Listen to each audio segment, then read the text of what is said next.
Hi everyone, I'm Nadina Galle, and welcome to a brand new episode of the Internet of Nature podcast, and also the last one of season 3. This week, I'm thrilled to introduce you to Julietta Sorensen Kass. Julietta completed her master's in resource and environmental management at Dalhousie University, during which she launched the novel research project Text-a-Tree. This project, as you can imagine, immediately caught my attention. In the project, Julietta asks, can text messaging be used to promote relationships with nature? Her research suggests it can. Furthering her passion of connecting communities and nature, she became a forest therapy guide through the Association of Nature and Forest Therapy. Julietta is now looking to launch her own Our Nature consulting service, in which she applies her experience to create engagement programs and projects for communities, governments, and businesses. Her project Text-a-Tree brilliantly shows that technology can be a way to reconnect people to nature. In essence, it literizes the promise at the center of the Internet of Nature, the ability to talk to trees on the internet. But before we kick off, a big thank you to this season's sponsor, the International Society of Arboriculture.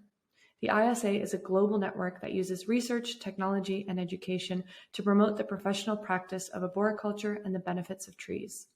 ISA exists so that professionals, allied professionals, public officials, and consumers worldwide recognize the economic, environmental, and societal benefits and values of trees and their care. And we thank them for their support. As always, remember to subscribe and leave us a comment or review if you learned something new. I really hope you enjoy this episode with Julietta. Hey, Julietta, thanks for joining me today. Hi, thank you for having me. Great to have you on. We were just discussing before we pressed record how Peter Dunker kind of brought us together. Your master's supervisor, was it? Yeah, he ended up being sort of a life mentor kind of thing, taking me under his wing and introducing me to the world of urban forests.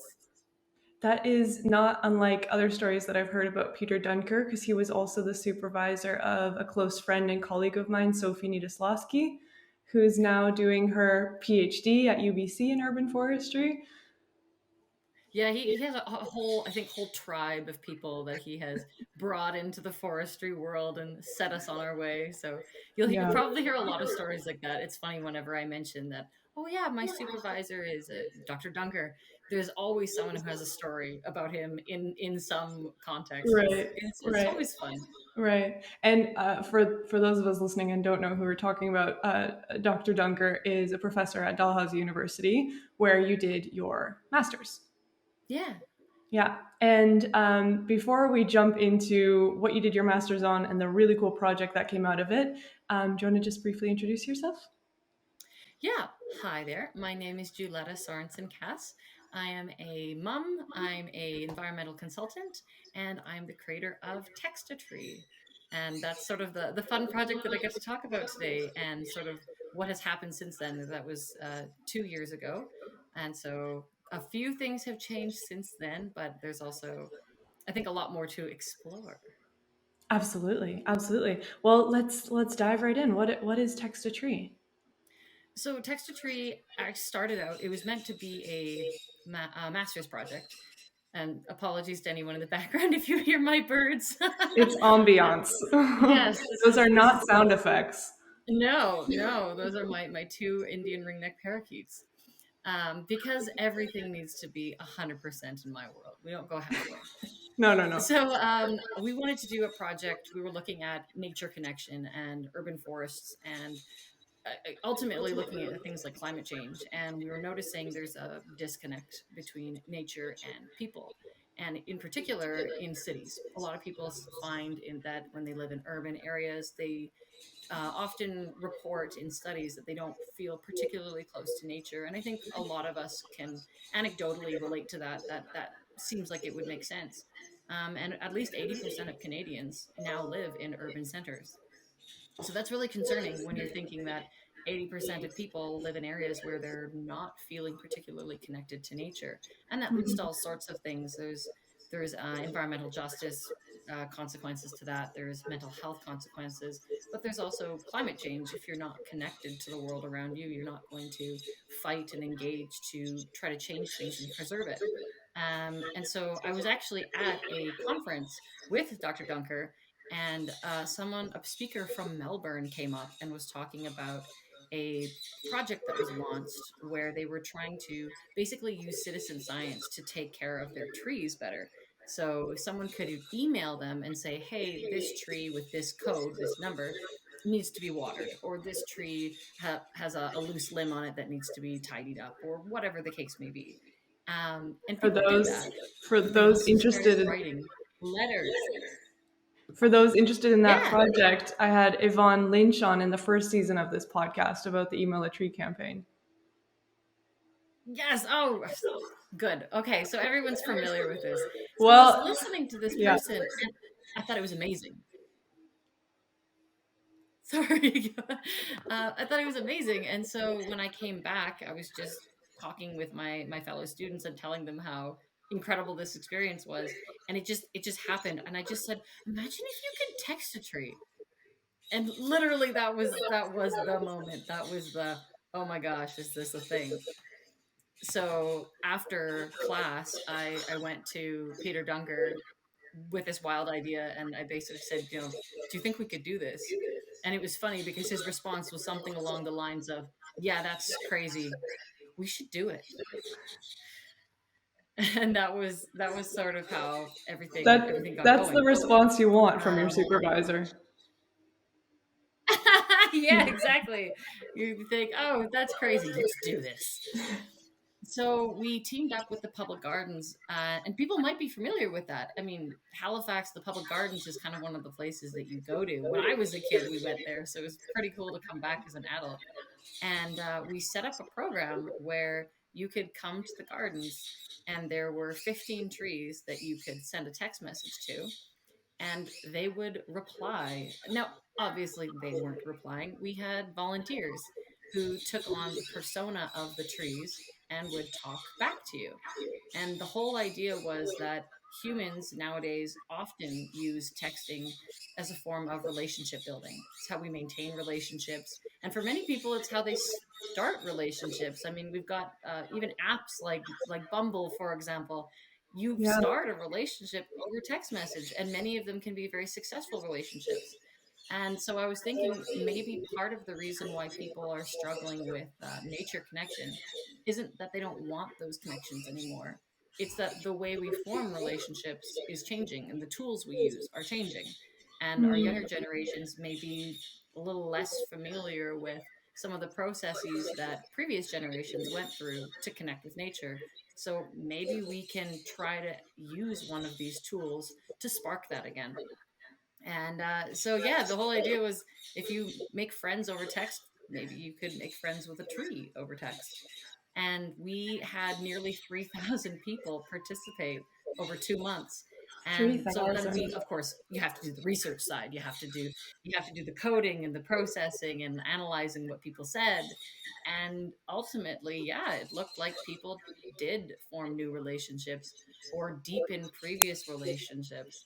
And remarkably enough, we were a little concerned that people might zoom in on their phone. A number of people reported looking up from their phone, actually noticing trees when they were walking around again.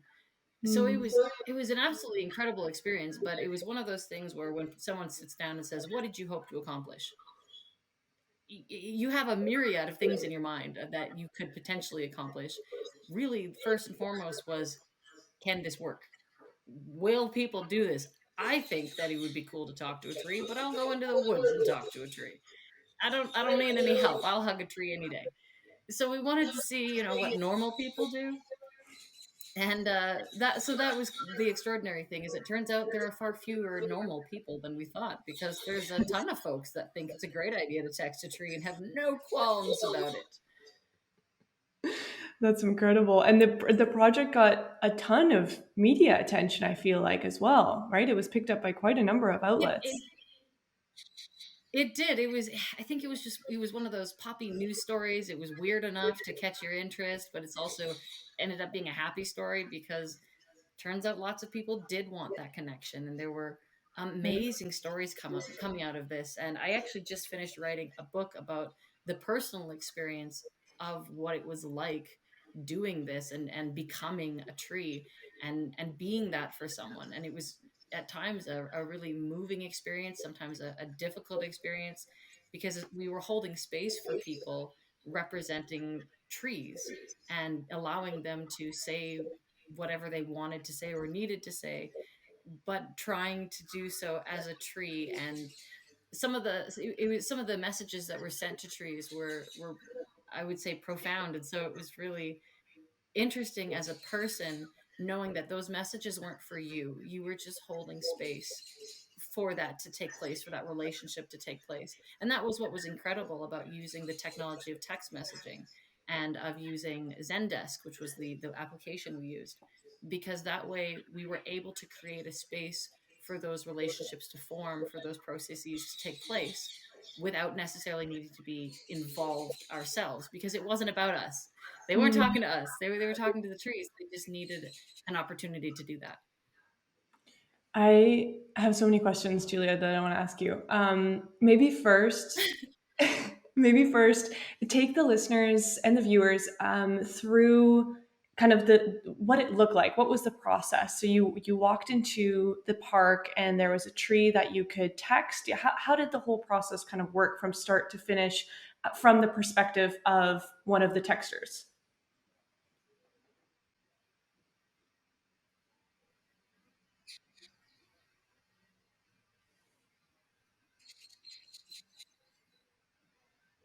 Oh, can you hear me?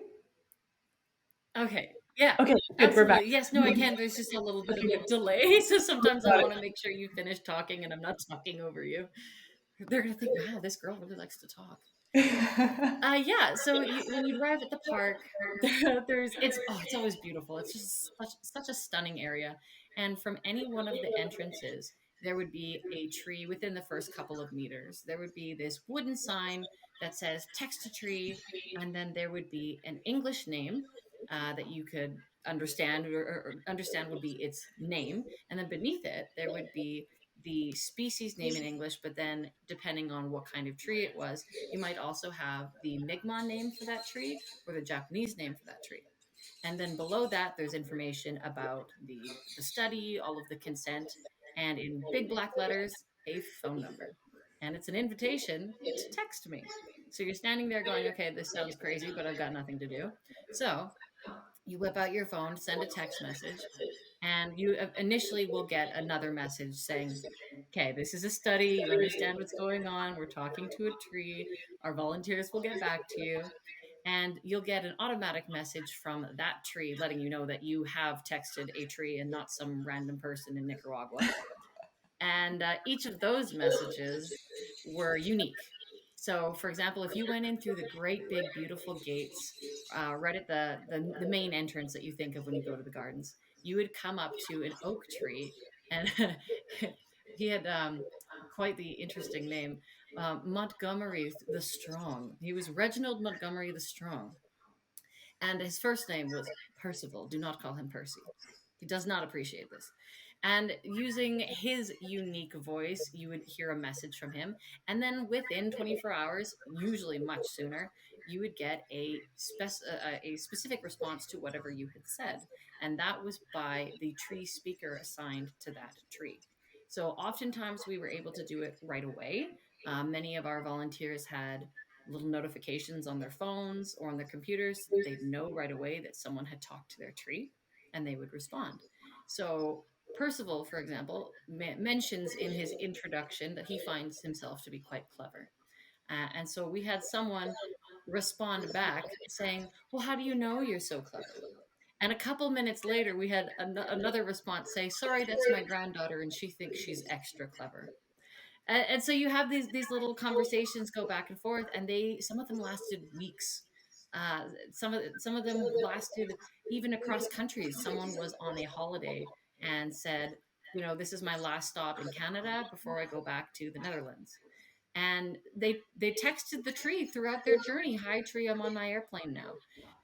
And it was bizarre. It was wonderful, and every tree had a very different experience. So if you walked a little bit further and you got to the sort of the central pond, there's a lovely little nook with benches and a number of yellow birch trees.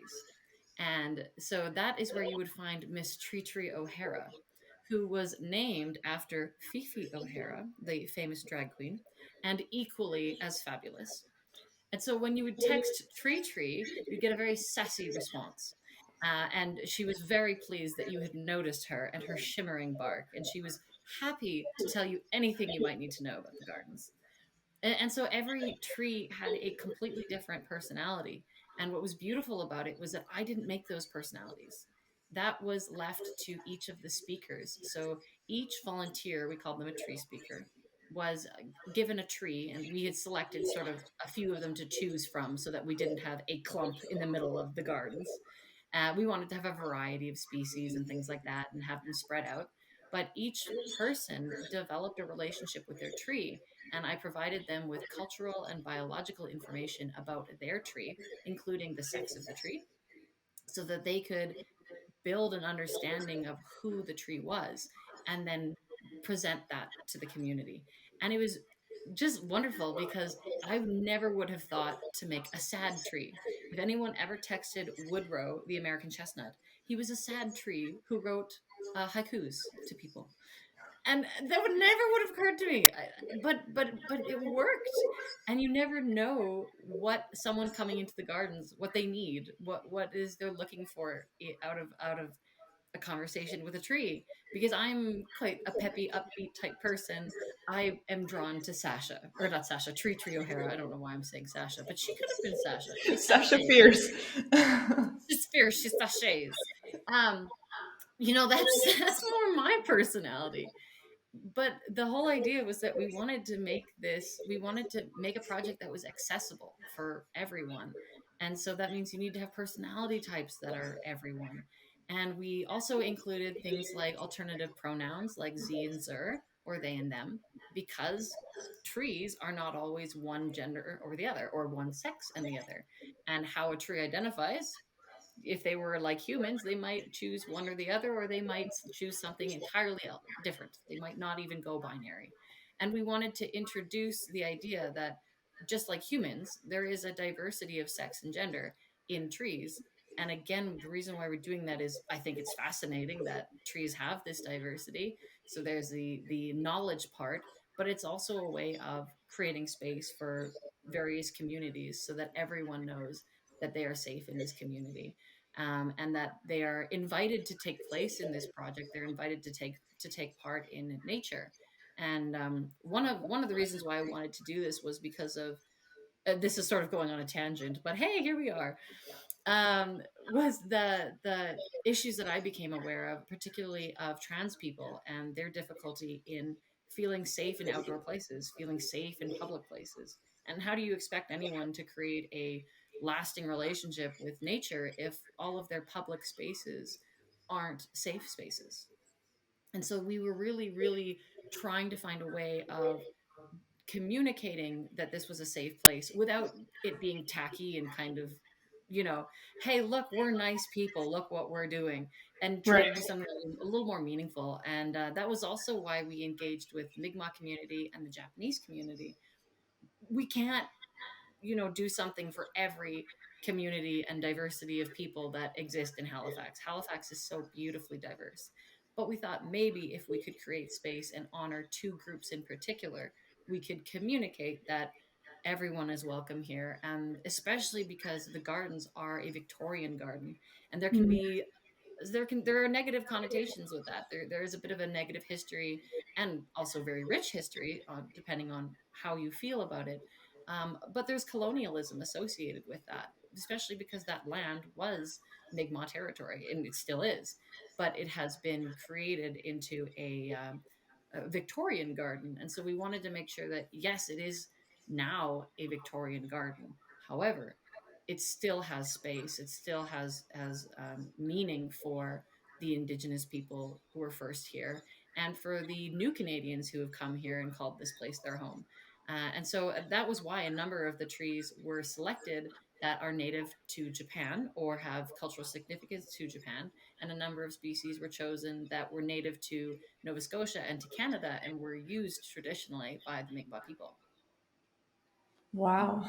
There's such an there's, incredible there's a lot to it. there's a lot there, but there I mean there's such an incredible diversity any way you slice it and dice it that you're kind of tackling there in a way as well. I have to ask what was a text or a story perhaps that really stuck out to you from this whole process? Well, so I've talked about it a couple of times on in different interviews, and I really, it's because it was the most impactful one for me. Hmm. So there was a weeping birch or beech rather, a weeping beech called Miss Luna Ruby, and she's this great big canopy tree that you kind of can sneak underneath, and you feel like you're in a safe little space. A few people mentioned that she looked like she must have fairies living in her because of that feeling of warmth and safety, and almost like you're entering into a different world. There's sort of a through the wardrobe Narnia experience there. Wow. And I was going through the messages because I was constantly doing quality checks, but also trying to make sure that the volunteers were following protocol and being respectful to everyone, and that they weren't in turn receiving any flack or anything. Because Sure. not everyone thinks this is a brilliant idea.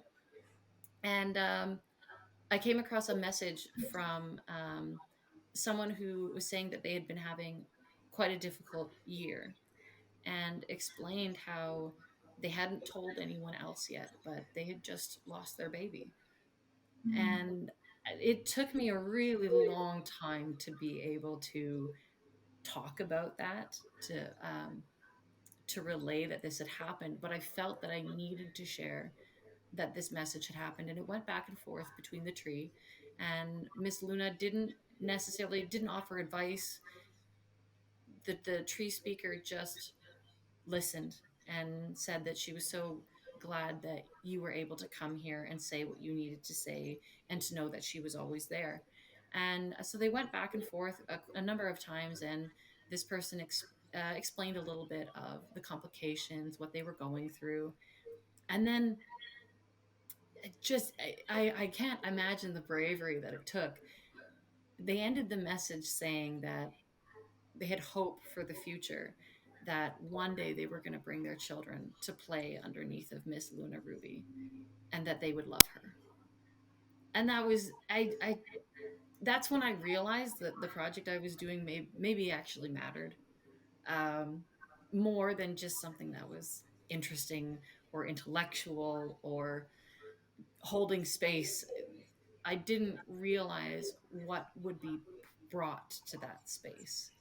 And little moments like that happened a number of times, but I think for me that was the biggest wake up, especially because women's mental health is something that we as a culture don't do a great job at.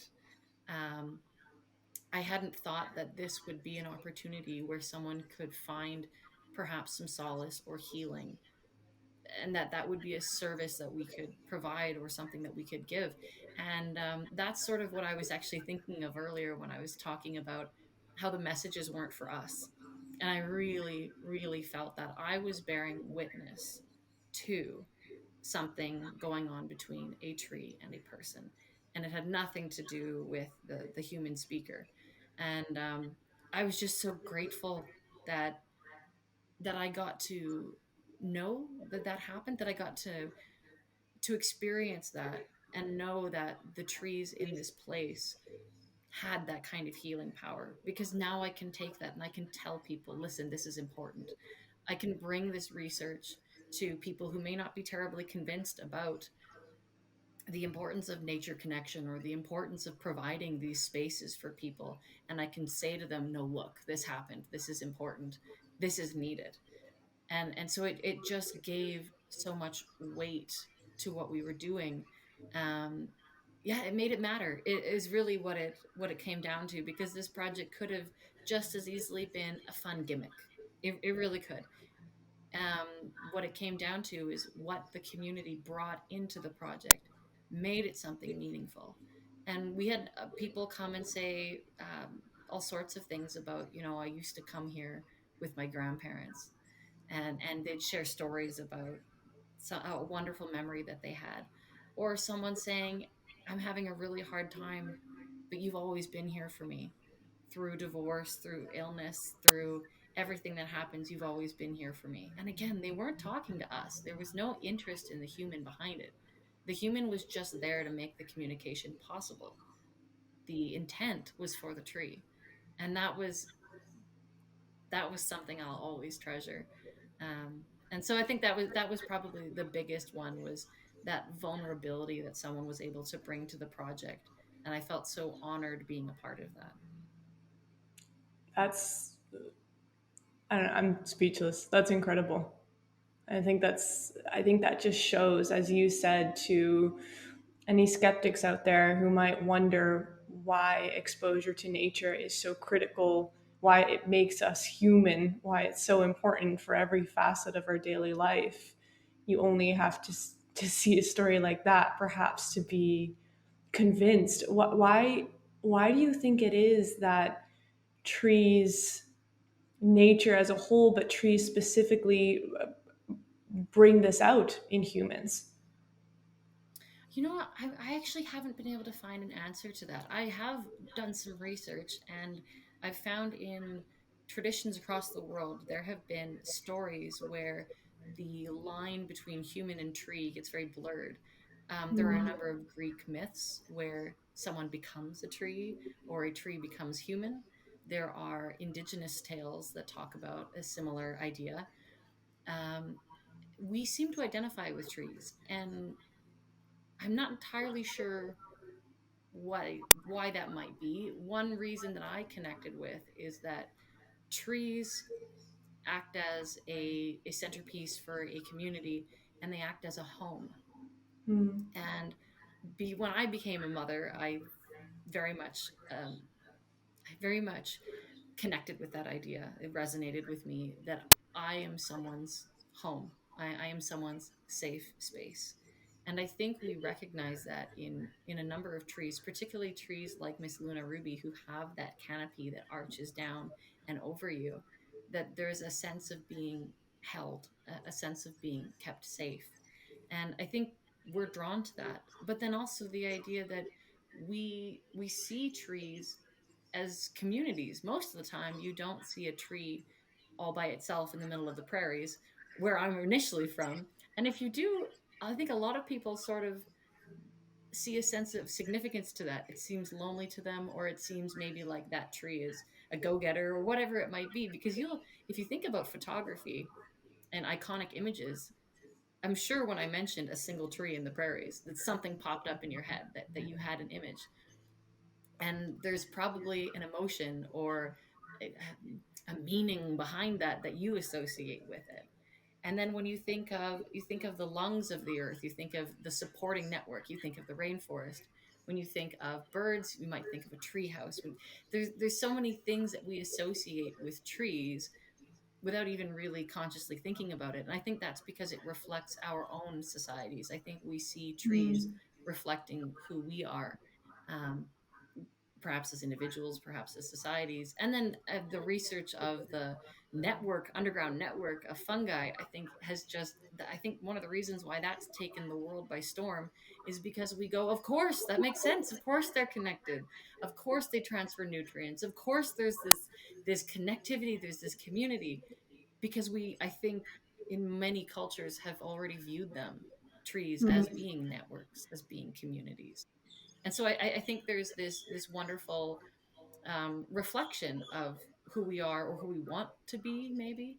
And that might be one of the reasons, but unfortunately I can't say that my research made it any clearer. I think it actually just made it harder. I think that it just brought more questions rather than answers.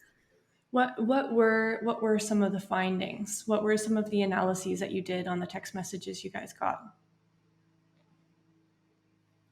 Well, so we went forward thinking, we had a couple of theories of, all right, why would someone talk to a tree? And Mm. one of them we thought was sort of the social media route, where it's pretty common now, particularly with the younger generations, where media is used to amplify the self, and often a avatar of the self. So when Yeah. you create a Facebook profile, it is this groomed presentation of who you are. And so we thought perhaps people might want to engage with trees in the way that texting, at least, in the way that you might engage with other chat services, where you're able to sort of sculpt who it is you are in an attempt to find who you want to be. And so you're presenting this version of yourself.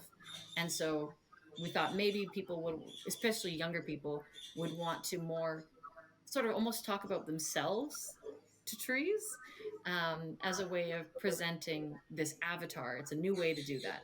And then we thought that there would be a little bit of social media activity. So when we created a Facebook and an Instagram account, we thought that would be one of those things of click, take a picture of me in front of a tree. Hey, I texted a tree. Isn't that cool? Move on. We thought it might be a bit of a click and go. Mm. And we didn't find that. Actually, we found that the majority of people, um, would actually text more than one person or more than one tree, but have very long conversations with them.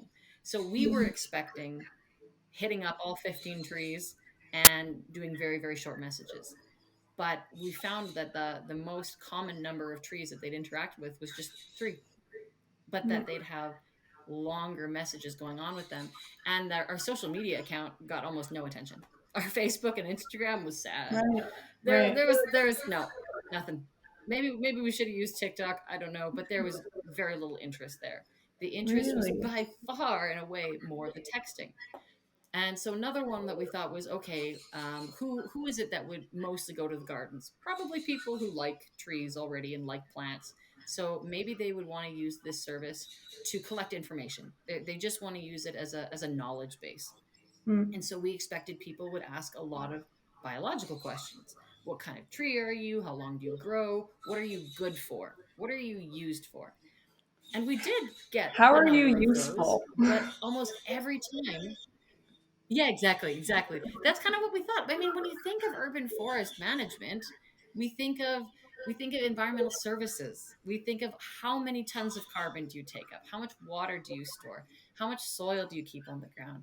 And Mm. we're recognizing how important trees are as urban or as green infrastructure, but we don't tend to talk about the psychological or emotional part when it comes to management and when it comes Yeah. to urban trees. That's something you go to the forest for. That's something you go outside of the city to do. Exactly. And so it doesn't tend to come up when you're talking about management, when you're talking about cities. And so we thought, okay, they'll probably be asking more straight line factual questions. And that's often how they started. And then almost without fail, you'd get a question about how the tree is feeling today. You'd get a question about, are they lonely? About what memories do you have? And very quickly you realize that they're not that interested, or at least our participants were not that interested in this species of tree. They were interested in this individual. And that's one of the things that I had wanted to do, was help people recognize trees. They're not background. They're not the part that you paint and then ignore and then have the interesting part at the front.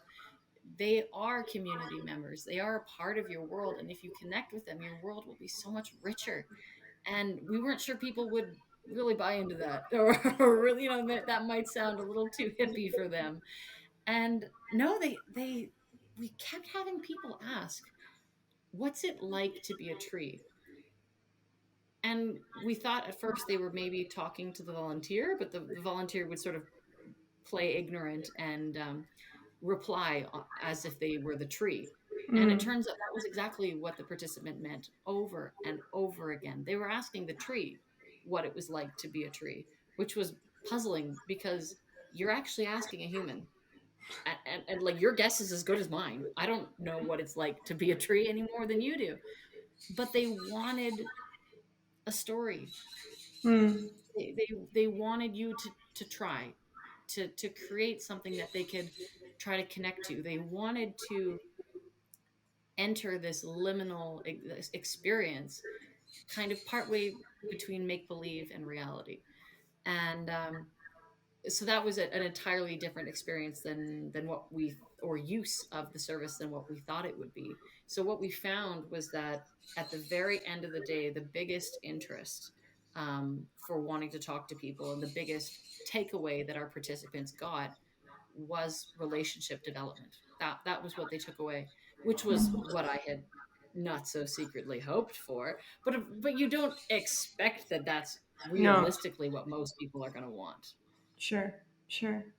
Did you receive any critique in terms of, to what degree is the anthropomorphizing, the idea of making, non-human objects human, how much of Mhm. that is, working in our advantage, as I think it clearly was shown that it here was, and to what point is that actually dangerous, do you think?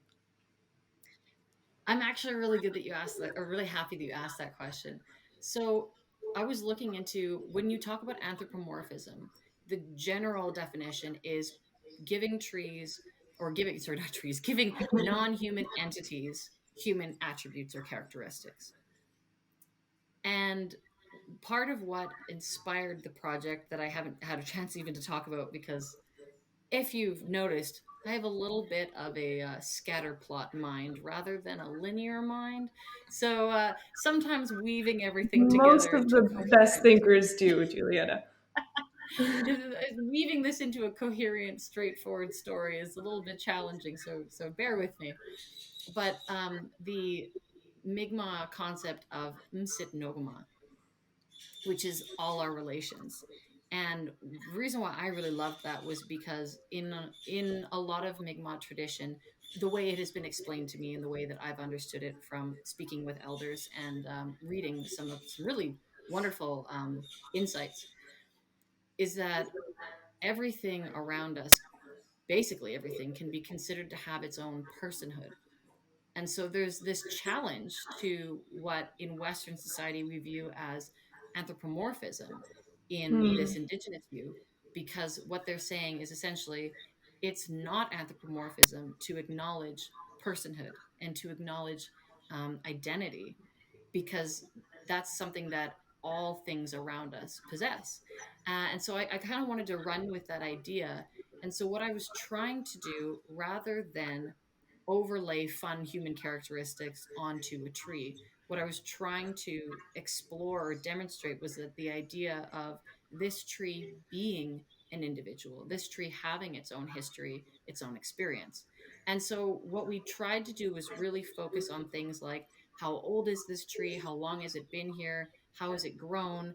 And then extrapolate from that what its experience has been. And Hmm. then we added fun things because people would ask us what their favorite color is. And philosophically, I can't really give you a good answer for why we chose blue. I don't have a good answer for that.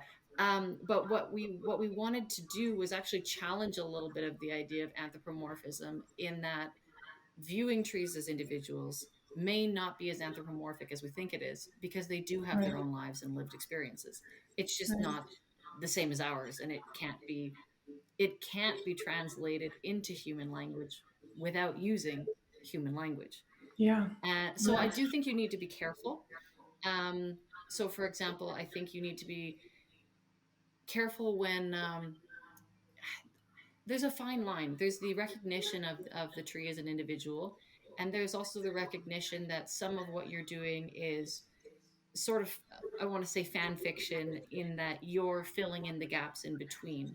Sure. Um, and I guess the only reason why I want to be careful with that is when it comes to relationship forming, I think you can go and basically have fun, as long as someone knows the limit of what we know from fact and what we're knowing, a different kind of knowing, kind of when you hear two-eyed seeing, for example.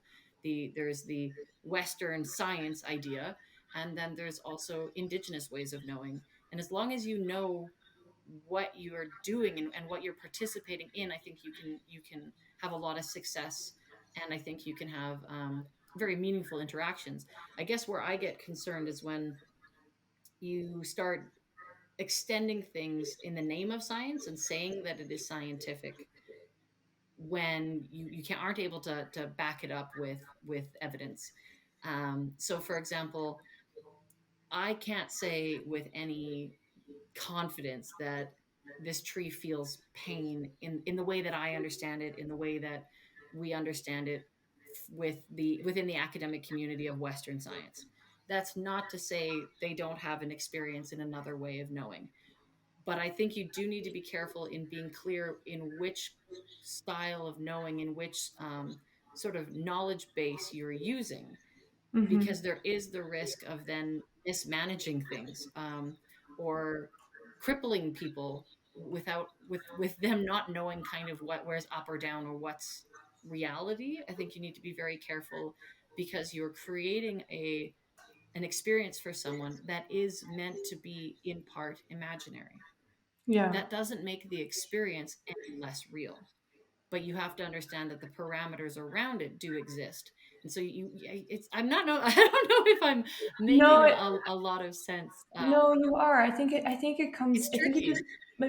is tricky. And I think it boils down to expectation management. Like, as long as the expectations are Yes. clear from both sides, then no harm, no foul, I'd say. Yeah, and I think I have had some people who were concerned that I was Disneyfying nature, Hmm. in that I'm creating a dialogue that doesn't exist. And I guess my argument to that would be, I think we just proved that that dialogue does exist. We're just not Yeah. aware of it. Yeah. That the number of people who told us that they sit down and have conversations with these trees on a regular basis was pretty Yeah. surprising. Um, so that dialogue is There's more existing. people like us than we know. We're playing.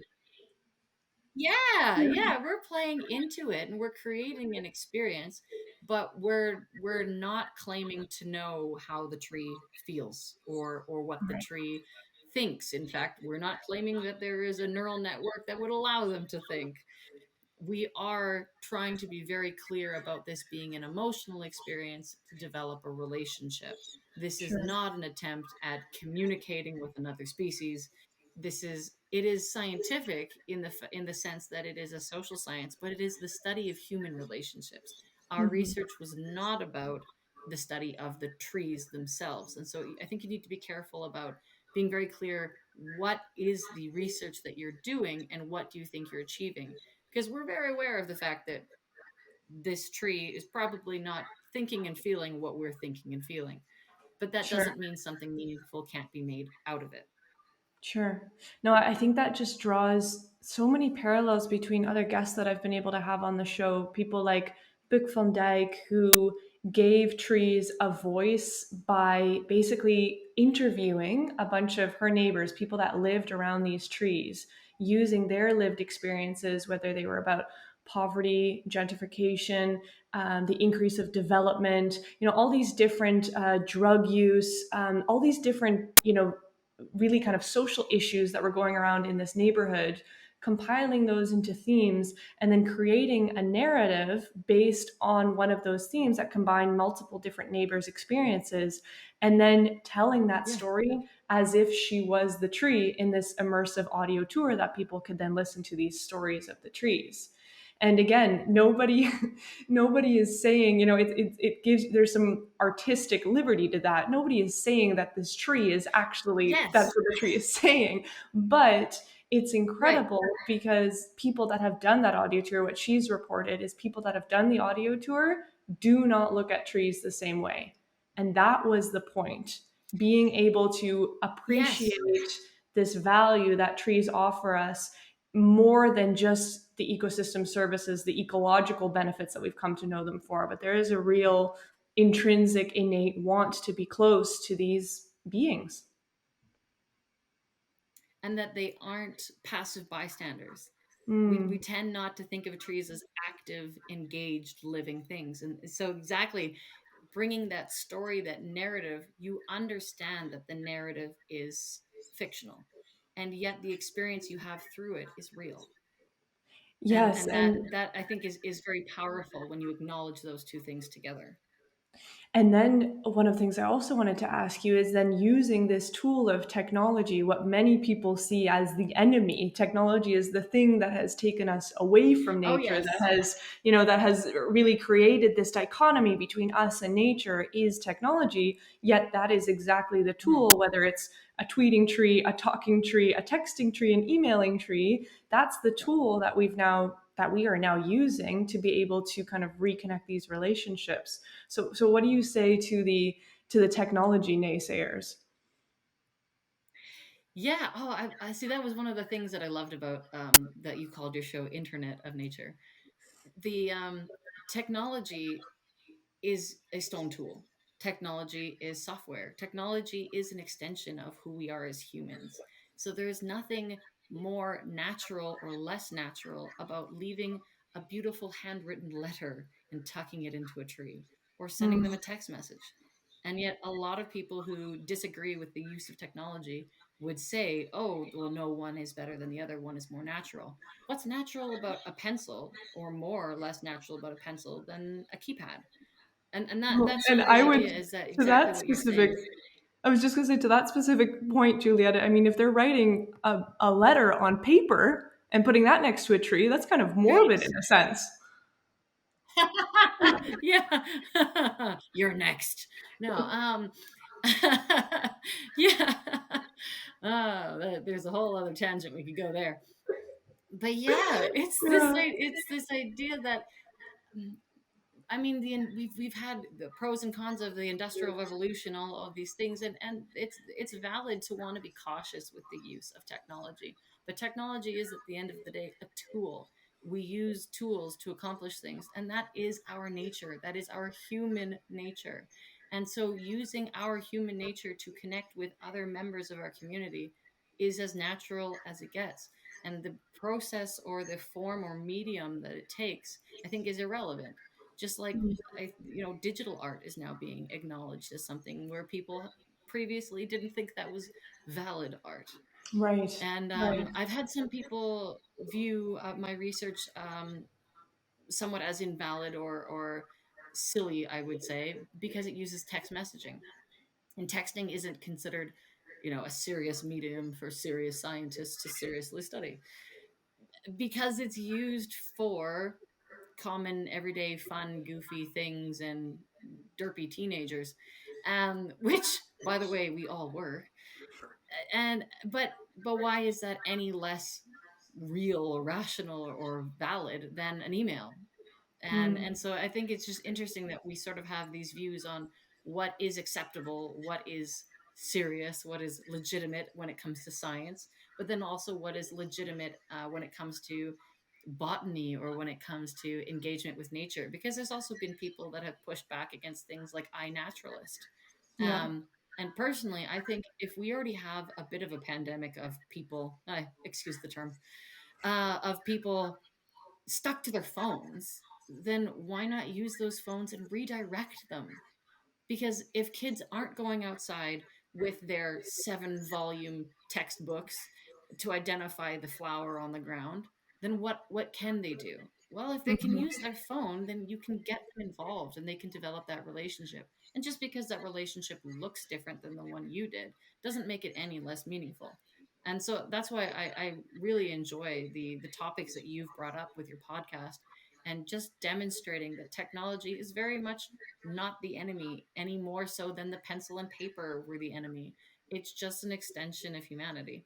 And it's natural for us to want to connect to nature with the means that we have. And personally, I think one of the reasons why we're losing connection is because the things we use, the tools we use, the way we interact with people has changed so quickly, so drastically, that I think some people aren't learning how to use those same tools to connect with other things. And so that's Mm. why I think it's so important that we try goofy, bizarre, wild projects where you let someone text a tree and see if it has meaning for them. And it seems to. No, clearly. Which leads me perfectly into what I want to ask you next, which is what's next for Text a Tree. Well, I'm currently on mat leave, but when I come back, I want to launch my own consulting service, Our Nature Consulting, and I want to be able to offer people or services like community engagement, public engagement, and nature engagement. I want to expand on these kinds of projects. I was able to do this one gratis because it was for my master's project, and I received quite a bit of funding, but it's not something that I can constantly do on my own. The program called Zendesk, which we used, costs money. The signs cost money. The time investment costs money. So I'd like to be able to do this as a service where I can go to a community or a company or even just a festival, for example, and say, hi, how do you want to engage your community and how do you want to engage nature and what can we do? So a few of the ideas that I had that we could then workshop and personalize were things like story walks. So, a library, for example, if you have a garden around the library or a forest or a path, maybe you could set something up where each tree has a passage, and as you go along, they read you a Mm, story. And maybe we could set it up so that it's auditory for some people who have challenging challenges with reading, and you want to get them reading, maybe with audiobooks, and you walk along, and these trees will tell you a story. I would love to see a mental health extension of something like this, where you have maybe a grandmother tree, and you could set that up, even the trees that they have outside of hospitals or trees in schoolyards, and you could set them up so that a counselor or psychologist works through the tree, and you remove a barrier that people often have when they don't want to seek counseling, when they don't want to seek the professional help that they might need. So if you have a grandmother tree and all they have to do is text and say hello to that tree, that could provide something for people who are currently prohibited by the barriers needed to get in and talk to someone. And I think COVID mm, has demonstrated that there's a lot of barriers that we weren't aware of that technology is bringing down. I mean, Zoom meetings have been incredible, especially for people in either situations where their emotional or cognitive state prevents them from physically accessing help, or because of where they are, they don't have the ability to get to those services. So I'd really like to see the nature connection be made more prominent with these kinds of projects, where you can send a text message, and engage and start talking with someone. I would really like to do, things like treasure hunts where, if you have a tourist town, for example, maybe the trees can give you the clue to the next, a hint or a clue to the next place, and they find the next little treasure, and that's a way that they explore the town. I think there's so much that can be done. I don't think there's really any limit, because once you get people texting with each other or texting with trees, now you have a relationship, and there's an opportunity to explore that in so many different ways, and there's so yeah. much good that can come from that. And so those were just a few of the examples that I was thinking of, where um, trying to connect kids, trying to help with mental health, and then even something like tourism, especially when we live in an age where you may not want to necessarily be in a group with 30 people, and maybe Yeah. that's something you could explore on your own. So I'm hoping that there will be more interest in that. And the reason why I'm making it community and nature engagement is because at the end of the day, both of those things come down to communication. Both of those things come down to relationships. And so I would really love to work with communities and find a personalized way of helping them connect with the people, well, the people that have roots and the people that have feet. Exactly, exactly, in all their different forms. That's incredible. I wish you every bit of success in getting off the ground, because it sounds like there are already some incredible ideas there, and we need all of it and more in order to combat all of the issues that we're facing. So where can people find you online if they hear this and want to get in touch? Honestly, the best way right now is email. um, am I able to put out my email address? Is that all Yeah, right? yeah, absolutely. So that would be JL883690 at dal.ca. Yeah, it's a student email address. It's very creative. It doesn't stand for anything profound, don't worry. It's not Um, a it's not a phone number we can text. no, exactly. I promise this is a real email address. I'm not sending you somewhere else. But also the website, the Halifax Tree Project. That website is launched by Dr. Peter Dunker, who we were chatting about earlier, and you can see the work that he's doing around urban forests, and you can also see more about my project, and you can see sort of what's happening next, you can get a copy of my book, which is free. Because again, the whole idea was just to give back to the community and say thank you for everything you brought us. And so you can see what's going on there. I also do have a Facebook and Instagram account, which is at Our Nature Consulting. Perfect. And I didn't get to ask you before. Tell us a little bit more about the book project. Yeah. So at the end of this, I finished my master's degree, and then I wrote a paper with a number of people, and including Peter Dunker, of course, Of and course. we published that. So that was published in Urban Forests and Urban Greening. Mm-hmm. And after that, it became such an incredible experience personally that I wanted to write a book about it, because actually after doing this project, I became a forest therapy guide with the Association of Nature and Forest Therapy. Amazing. So I went and became a guide, because that's another way that I want to help people engage with nature, is through forest therapy. And it really set me on a different path for what I wanted to do career wise. I'm now a consultant. I work as an environmental consultant, and I wanted to write about this. And because a number of people were asking me, what was it like? What was it like texting and pretending to be a tree? What was it like doing this? And those were things I didn't get to say in the paper, because, Yeah, in the report we have to be all because factual. science. Yeah, and there's a professionalism that you have to maintain. And I really, after such an emotional experience, I wanted the opportunity to just pour my heart out. I wanted to say what it was like. I wanted to tell them the parts where I cried, the parts where I was happy, the parts that completely surprised me.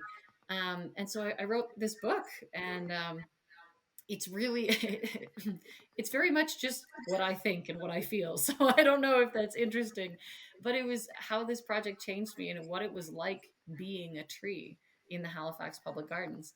And so that one is, again, you can find that one on the Halifax Tree Project website, or on my Instagram account. There's also the links for that at Our Nature Consulting.